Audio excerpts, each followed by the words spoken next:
Selamat siang, salam sejahtera bagi kita semua. Perkenalkan, nama saya Ega Euglia Sipayung dengan NIM C0C01905. Pada kesempatan kali ini, saya akan menjelaskan materi tentang aspek fiskal dari aset lancar berupa piutang usaha dan persediaan. Konsep pajak PPN yang timbul dari piutang. Pengertian piutang.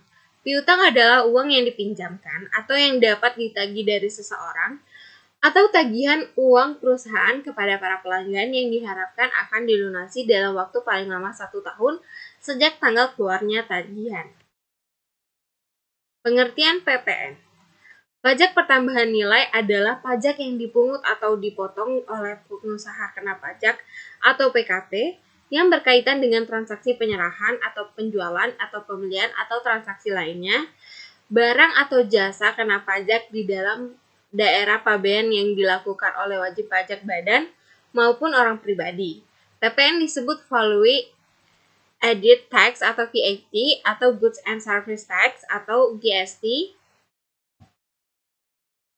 Dasar hukum penagihan piutang pajak diatur dalam Undang-Undang Nomor 2008 Tahun 2007. Pajak masukan sebagai piutang PPN karena yang dibayar dapat diklaim ke negara. Kegiatan penagihan piutang pajak secara umum ada 4.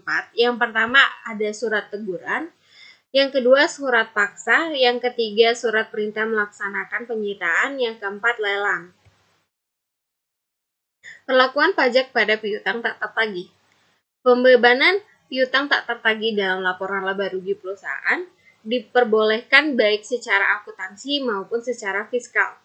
Berdasarkan pasal 6 ayat 1 huruf H Undang-Undang Nomor 35 Tahun 2008 tentang perubahan keempat atas Undang-Undang Nomor 17 Tahun 1983 tentang pajak penghasilan atau UU PPH, piutang yang nyata-nyata tidak dapat ditagih dapat dibebankan sebagai pengurang penghasilan bruto dalam menghitung penghasilan kena pajak. Perlakuan pajak pada persediaan. Persediaan menurut PSAK nomor 14 merupakan aset yang tersedia untuk dijual dalam kegiatan usaha normal, baik barang dagangan untuk usaha perdagangan maupun barang jadi untuk manufaktur.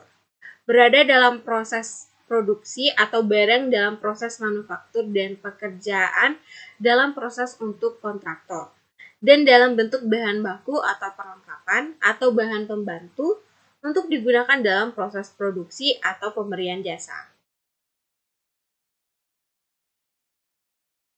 Menurut Ikatan Akuntan Indonesia tahun 2007 nomor 14.3, persediaan adalah aset yang pertama, tersedia untuk dijual dalam kegiatan usaha normal.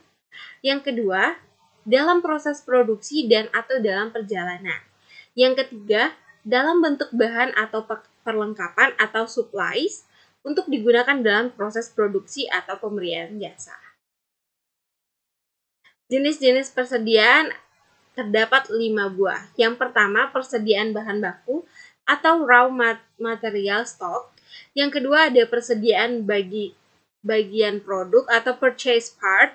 Yang ketiga ada persediaan bahan-bahan pembantu atau supply stock. Atau yang keempat, persediaan barang setengah jadi atau work in process. Yang kelima ada persediaan barang jadi atau finished good. Metode pencatatan persediaan terdapat dua macam. Yang pertama ada metode FIFO atau first in first out. Pada metode ini, setiap terjadi suatu transaksi penjualan, maka harga pokok barang yang terjual dinilai berdasarkan harga barang yang dibeli lebih awal. Yang kedua ada metode rata-rata atau average.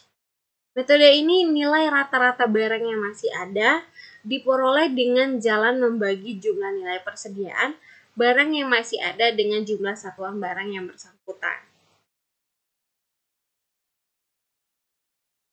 Baiklah, demikian penjelasan saya pada kesempatan kali ini. Kurang lebih saya mohon maaf dan saya ucapkan terima kasih.